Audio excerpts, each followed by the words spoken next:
Ragam bentang alam dan keterkaitannya dengan profesi masyarakat. Halo teman-teman, perkenalkan nama saya Putu Erik Indrayadi, SPD. Selamat datang di pembelajaran Ilmu Pengetahuan Alam dan Sosial, atau IPAS. Kali ini, kita akan belajar tentang ragam bentang alam dan keterkaitannya dengan profesi masyarakat. Yuk, kita pahami bersama bagaimana kondisi alam di sekitar kita bisa memengaruhi pekerjaan masyarakat di berbagai daerah. Pertama, kita bahas dataran tinggi. Dataran tinggi atau plateau adalah wilayah yang berada lebih dari 500 meter di atas permukaan laut. Dataran tinggi terbentuk karena proses erosi dan sedimentasi, sehingga membentuk permukaan tanah yang tinggi dan rata. Ciri khas dataran tinggi adalah udaranya yang sejuk, bahkan bisa terasa dingin di daerah pegunungan. Pertanian di dataran tinggi biasanya dibuat terasering, yaitu bentuk lahan bertingkat seperti tangga untuk mencegah erosi tanah. Walau sejuk, udara di dataran tinggi cenderung kering karena letaknya yang tinggi dari permukaan laut. Masyarakat di dataran tinggi umumnya bekerja di perkebunan tanaman industri, seperti teh, kopi, kina, dan kakao. Selain itu, karena udaranya segar dan pemandangannya indah, banyak juga yang membuka usaha perhotelan dan tempat wisata alam. Contoh dataran tinggi di Indonesia antara lain dataran tinggi Dieng di Jawa Tengah, Gunung Merapi di Yogyakarta, dan Gunung Semeru di Jawa Timur. Tempat-tempat ini bukan hanya indah, tapi juga menjadi sumber penghidupan bagi banyak orang. Selanjutnya, kita bahas dataran rendah.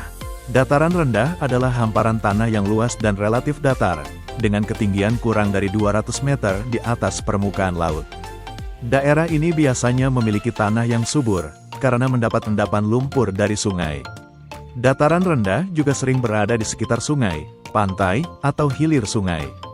Suhu udaranya cenderung hangat, sekitar 23 hingga 28 derajat Celcius, dengan curah hujan yang cukup tinggi. Itulah sebabnya dataran rendah menjadi tempat yang sangat cocok untuk permukiman dan pertanian. Masyarakat di dataran rendah bagian pedesaan biasanya bekerja sebagai petani, peternak itik, atau pembudidaya ikan. Sementara itu, di daerah perkotaan, masyarakat banyak bekerja di bidang perdagangan, jasa, dan industri. Contoh dataran rendah di Indonesia adalah Surakarta yang berada di ketinggian sekitar 100 meter di atas permukaan laut, serta berbagai wilayah pantai dan rawa di Pulau Jawa dan Sumatera. Sekarang kita masuk ke jenis bentang alam yang ketiga, yaitu perairan.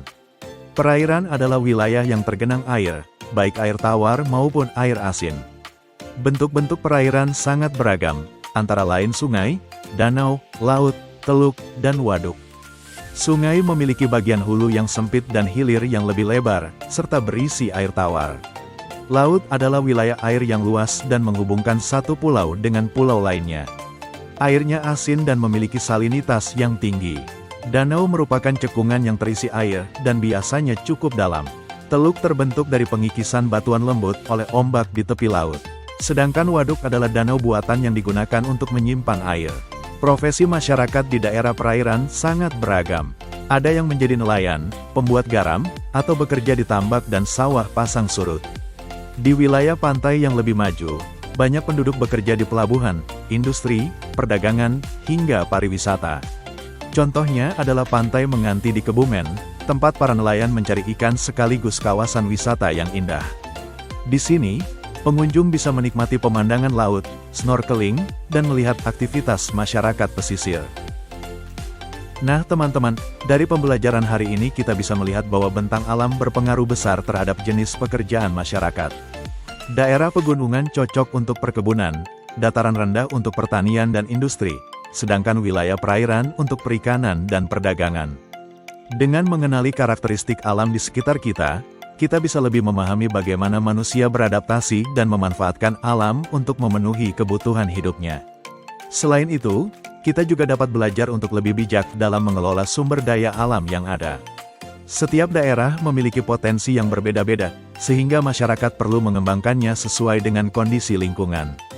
Dengan cara ini, kita tidak hanya meningkatkan kesejahteraan, tetapi juga menjaga keseimbangan alam agar tetap lestari dan bermanfaat bagi kehidupan di masa depan.